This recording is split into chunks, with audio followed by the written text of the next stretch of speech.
Why every old city has a secret floor they never talk about.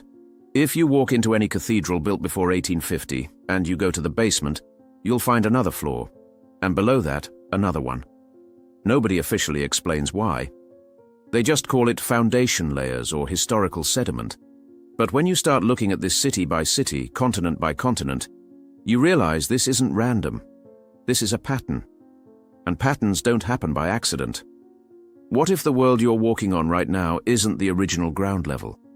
What if the streets, the sidewalks, the foundations beneath every major city on Earth are sitting on top of something that someone at some point in history decided needed to be buried, not gradually, not naturally, but deliberately? Today we're going to walk through the evidence, city by city, continent by continent, and by the end of this video you're going to look at the ground beneath your feet very differently. Part 1. What they found under Rome. Let's start in Rome. Not the Rome they show you in textbooks, the real Rome, underground. When archaeologists began excavating beneath the modern city in the 1800s, they didn't find just one layer of history. They found layer after layer after layer. Entire streets completely intact, buried under the current street level. Doorways still standing, windows still framed. Buildings that were once ground floor, now sitting 20, 30, sometimes 40 feet below the surface. The official explanation? Centuries of debris. Fallen buildings, dirt accumulation, the slow rise of city floors over time. That's the answer they give in every textbook, every documentary, every university lecture. And on the surface, it sounds reasonable. Cities do accumulate debris. Layers do build up over time. But here's what they don't ask. Why are the buildings still intact? If these structures were buried slowly over centuries, you'd expect them to be crushed, broken, collapsed under the weight of everything above them. Stone deteriorates, wood rots, metal corrodes. After 1,000 years of slow burial, there should be almost nothing left recognizable. Instead, many of them look like they were buried almost overnight. Intact frescoes still on the walls, mosaic floors still perfectly laid. Furniture arrangements still in place. In some excavations beneath Rome, archaeologists found kitchens with cooking utensils still positioned, as if someone had just stepped away from the stove. That's not what centuries of slow accumulation looks like. That's what sudden burial looks like. And the deeper they dig, the older the structures get, but they don't get more destroyed. If anything, some of the deepest layers are in better condition than the layers above them, which means whatever buried them fast. And whatever buried them, preserved them. Part 2. Istanbul and the city beneath the city. Now let's go to Istanbul. Beneath the Hagia Sophia, one of the most studied buildings in the world, there are cisterns, tunnels, and sublevels that researchers are still mapping today. The Basilica Cistern alone sits 30 feet below the modern street and was rediscovered in 1545 when a local historian noticed residents drawing water from holes in their floors. The entire city was sitting on top of it and didn't know. Think about that for a moment. An entire massive cistern, large enough to hold 80,000 cubic meters of water, supported by 336 marble columns, was so completely buried that the people living directly above it had no idea it existed. They were accidentally tapping into it through their floorboards and didn't even realize what they had found. When explorers first descended into it in the 16th century, they found fish living in the water. The ceiling was intact. The columns were standing. The structure was completely functional after centuries underground. Nobody had maintained it. Nobody had repaired it. It had simply been sealed and forgotten.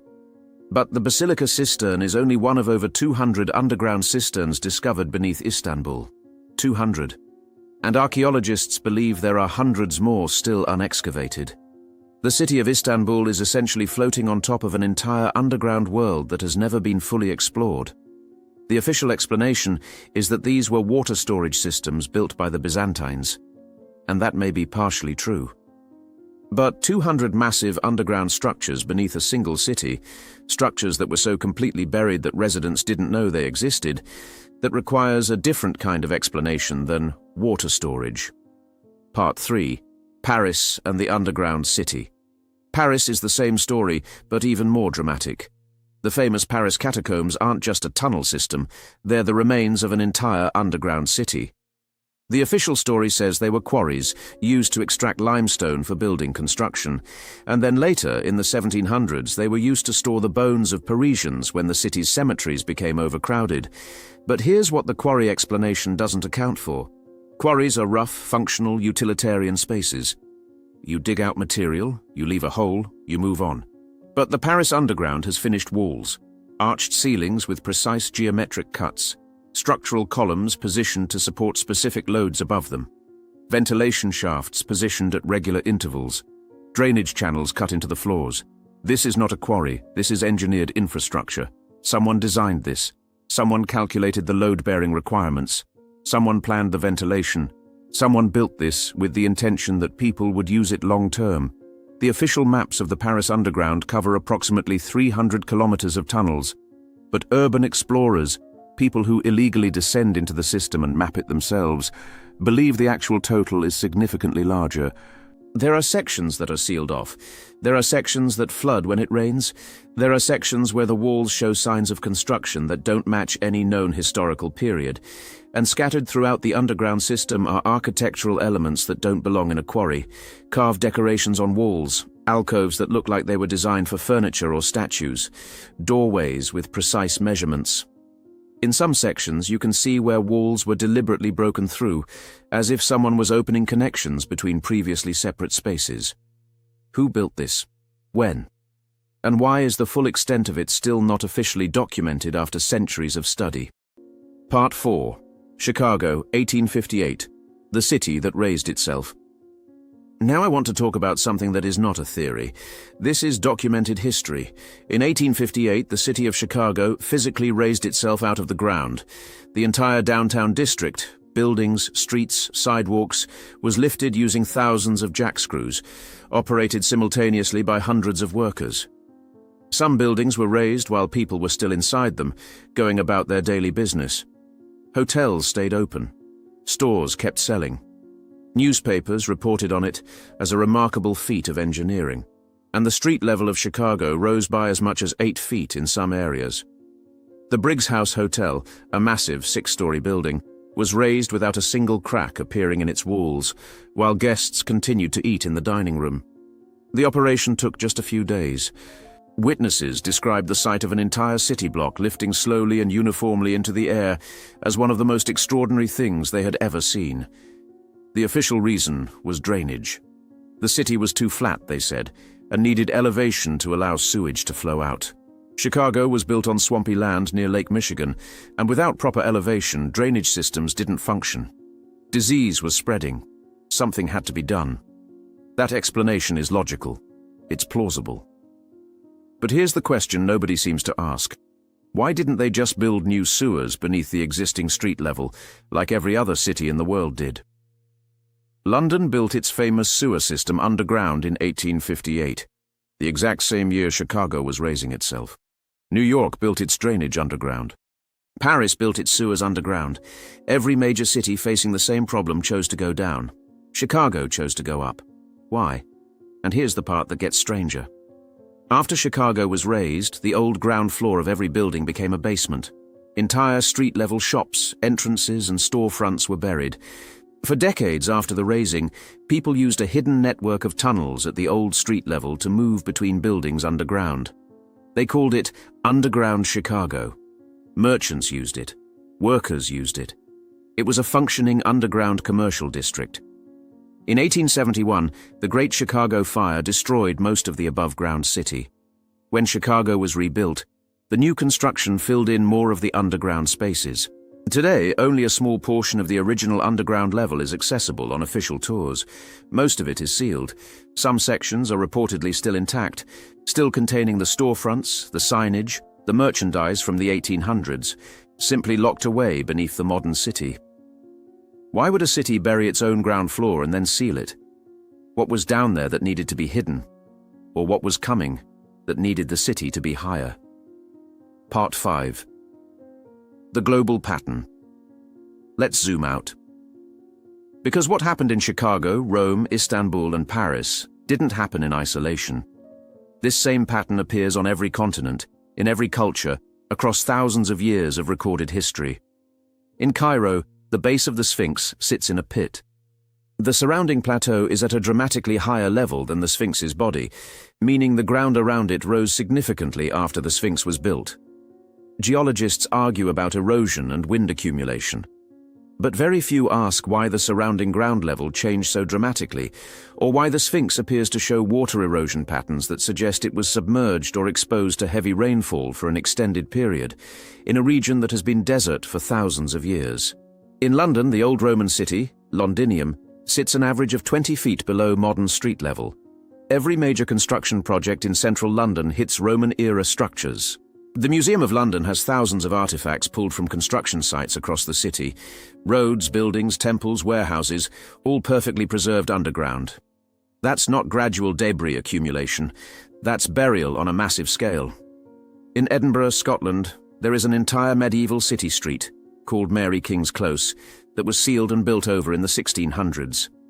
For centuries, people lived, worked, and died directly above it, without knowing it existed. When it was rediscovered, they found rooms still furnished, personal belongings still in place, a child's doll left in a corner, an entire street frozen in time beneath the modern city. In Mexico City, construction workers routinely break through into Aztec structures beneath the streets. The Templo Mayor, one of the most important temples in Aztec history, was completely unknown to modern historians until 1978, when electrical workers accidentally broke through its wall while laying cables. The entire temple complex was buried beneath the center of one of the largest cities in the world, and nobody knew it was there. In Derinkuyu, Turkey, a man renovating his basement in 1963 broke through a wall and discovered a tunnel. That tunnel led to an underground city.